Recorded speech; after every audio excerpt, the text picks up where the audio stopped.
안녕하세요 여러분. 바쁜 현대인들을 위해 대략 5분이라는 짧은 시간으로 하루의 뉴스를 간추려서 알려주는 5분 순삭 호주 뉴스TV의 이PD입니다.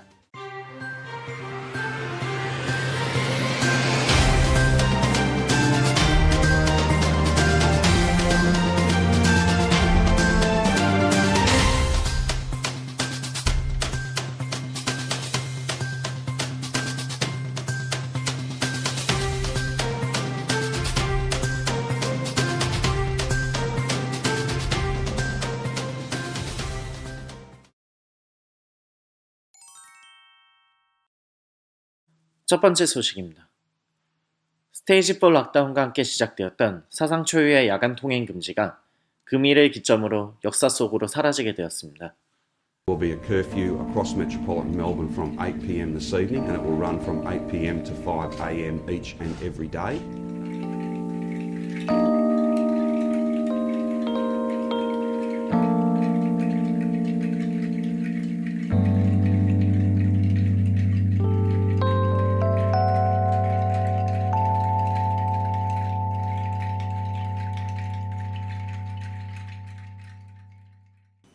Tonight will be the last night of the curfew. It will be lifted from 5 a.m. tomorrow. 어제 일요일 다니엘 앤드루스 빅토리아 주총리는 기자회견을 통해서 코로나19로 인한 가장 큰 규제 사항 중 하나인 멜버른 광역권에서 오후 9시부터 다음날 오전 5시까지로 시행되었던 야간 통행 금지가 8주 만에 해제된다고 발표하였습니다. 또한 금일부터 시작되는 로드맵 2단계에서 변화되는 완화 사항들에 대해서도 설명했습니다. 먼저 앞서 언급했던 야간 통행 금지 조치가 금일 28일을 기해서 사라지게 되었습니다.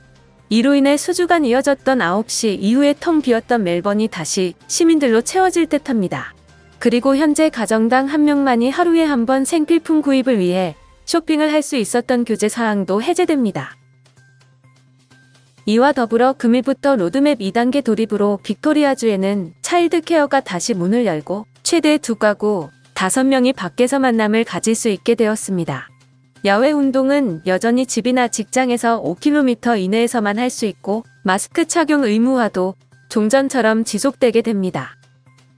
또한 10월 12일부터는 초등학생, 특수학교 학생 그리고 대학 입시생이 학교 수업으로 복귀합니다. 이와 함께 병원 방문객이 하루 1명 최대 2시간까지 허용되며 종교 활동을 위해서는 한 명의 종교 지도자와 함께 최대 5명이 야외에서 모임을 가질 수 있게 됩니다. 그뿐만 아니라 커플과 2명의 증인을 포함한 최대 5명의 결혼식이 야외 공간에서 실시될 수 있게 됩니다. 다니엘 앤드루스 주총리는 추가적으로 기존에 지정되었던 3단계로 완화되는 날짜인 10월 26일에서 10월 19일로 일주일을 앞당긴다고 발표하였습니다. 그러면서 주총리는 3차 단계와 4차 단계로 이동하는데 더 이상 날짜는 중요하지 않다며 14일 동안 신규 확진자 5명 이하라는 규제 완화 조건이 중요하다고 말하였습니다. 한편 뉴사우스웨일즈주는 지난 6월 10일 이후 3개월여 만에 처음으로 하루 신규 확진자 0명을 기록하여 성공적인 코로나19 방역의 모습을 보여줬습니다. 그러면서 현재 일명 코비드 행오버로 위축된 여행산업에 해당 관계자들은 해시태그 ILOVE시드니라는 문구를 보여주며 시드니 시티의 안전성을 부과하며 시민들에게 시티의 관광 명소들로 다시 돌아오라는 메시지를 전하였습니다. All our venues are operating safely and we have some fantastic things to offer our guests, particularly over these school holidays. 금일을 시작으로 지난 4월부터 시행되었던 일자리 유지 보조금인 잡키퍼 페이먼트가 두 번째 단계에 돌입함에 따라 보조금 삭감이 실행됩니다. 이에 따라 기존의 16세 이상의 풀타임, 파트타임 상관없이 지급되던 2주당 1,500불의 일자리 유지 보조금이 주에 20시간 이상의 풀타임 근무자에게는 2주당 1,200불이 지급되고 20시간 이하의 파트타임 근무자는 2주당 750불의 지원금으로 차등 지급되게 됩니다. 일자리 유지 보조금은 내년 1월부터 풀타임 근로자는 1,000불, 파트타임 근로자에게는 650불로 추가 삭감될 예정입니다. 다음 소식입니다. 호주와 뉴질랜드 간의 상호 여행 자유화, 즉 트래블 버블 성사를 위한 준비 작업이 본격적으로 진행되고 있습니다. 트래블 버블이란 2개국 이상이 국경을 서로 개방해 여행을 재개하는 협정으로 이 협상이 체결된 국가 간에는 자유로운 여행이 허용되게 되는 것입니다.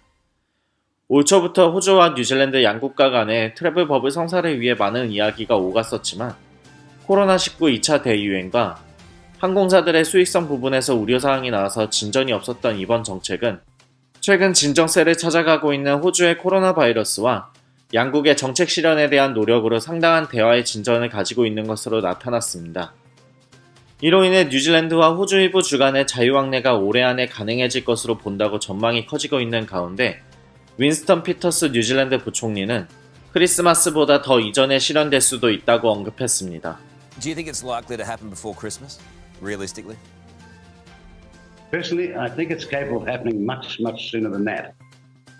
한편 호주 정부는 코로나19 팬데믹으로 막대한 타격을 입은 국내 관광산업 진흥을 위해 2억 5천만 달러의 추가 예산 지원을 발표하였습니다. 이 가운데 5천만 달러는 해외 여행객에 전적으로 의존하는 지방 관광산업체들에게 지원될 계획이며 나머지 2억 달러 가운데 1억 달러는 관광산업 인프라 산업에 그리고 나머지 1억 달러는 지방발전기금으로 사용될 예정입니다. 오늘 준비한 소식은 여기까지입니다. 시청해주셔서 감사합니다. 안녕.